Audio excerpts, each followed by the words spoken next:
Alam mo ba na ang Dallas Police ay sistematikong winasak ang ebidensya sa pagkakapatay kay JFK upang protektahan ang mga koneksyon sa organized crime? Hindi ito teorya. Ito ay dokumentadong katotohanan mula sa House Select Committee. Mga larawan ng grassy knoll? Nawala. Mga witness statement na nagsasabing may ibang gunman. Winasak. Ballistics evidence na sumalungat sa single bullet theory? Pinatago. Pero mas malalim pa ito. Si Police Chief Jesse Curry ay may direktang koneksyon kay Jack Ruby at sa mga crime boss. Mahigit 50 witness ang namatay sa loob ng 3 taon. Hindi aksidente yan.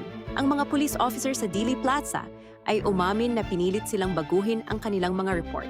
May mga internal memo na nagpapakita na binanta sila ng termination kung hindi susunod sa official narrative. Si Jack Ruby, hindi simpleng nightclub owner. Siya ay mob enforcer na may mahabang kasaysayan bilang FBI informant. Itinago ito sa Warren Commission. Ang cover-up ay nangangailangan ng corruption sa bawat level ng Dallas law enforcement. Sundan para sa mga dokumentong ayaw nilang makita mo.